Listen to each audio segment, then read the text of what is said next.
Hi friends, இன்றைக்கி வந்து பார்த்திங்கன்னா மட்டன் குழம்பு செய்ய போகிறேன். இது பார்த்திங்கன்னா ரொம்ப ஈஸியாக வந்துட்டு நீங்கள் செஞ்சிடலாங்க. ஃபஸ்ட்டு வந்து குக்கரில் வந்துட்டு கறியை வேக வச்சு எடுத்துக்கிறேன். அடுத்ததாக பார்த்திங்கன்னா இப்போ வதக்கிறதுக்கு வந்து நான் என்னென்ன சேர்க்குறேங்கிறத வீடியோ ஸ்கிப் பண்ணாமல் முழுசாக வந்துட்டு பாருங்கள். ஃபஸ்ட்டு வந்துட்டு மிளகு வந்துட்டு நான் சேர்த்துருக்கேன், குறுமிளகு. அது வந்து எண்ணெயில் வந்து வெடிச்சிட்டு இருக்கு. 2 வரமிளகாய் வந்து சேர்த்துருக்கேன். இதை வந்துட்டு அப்படியே வந்துட்டு எண்ணெயில் கொஞ்சம் வதங்கட்டும். அப்புறமா வந்துட்டு சின்ன வெங்காயம் வந்துட்டு எடுத்து வச்சுருக்கேன், அதையும் வந்து சேர்த்துக்கிறேன்.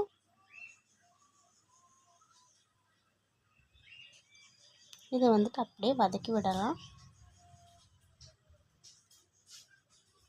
அடுத்ததாக வந்துட்டு அடுப்பை ஆஃப் பண்ணிவிட்டு சோம்பு, அப்புறம் வந்துட்டு ஒரு ஸ்பூன் ஜீரகம் இதெல்லாம் வந்து சேர்த்துருக்கேன். இப்போ பார்த்திங்கன்னா நான் அடுப்பு வந்து ஆஃப் பண்ணிட்டேன்.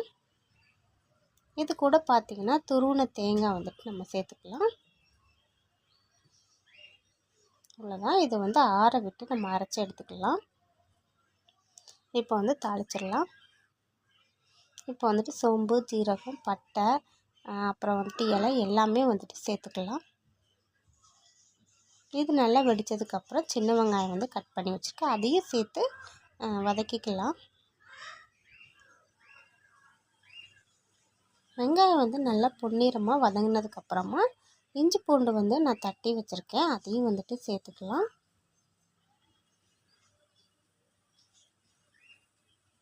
இஞ்சி பூண்டெல்லாம் பச்சை வாசனை போனதுக்கப்புறமா அரைச்சி வச்சுருக்கதை எடுத்து கொட்டிக்கலாம். இது கூடவே வந்துட்டு ஒரு தக்காளி வந்து சேர்த்துருக்கேன். இப்போ வந்துட்டு மூடி வச்சு பச்சை வாசனை போனதுக்கப்புறமா வந்துட்டு இதில் வீட்டில் அரைச்ச மிளகாத்தூள் வந்து சேர்த்துருக்கேன், கொஞ்சமாக மல்லித்தூள் சேர்த்துருக்கேன், அப்புறம் வந்து கரம் மசாலா, உப்பு.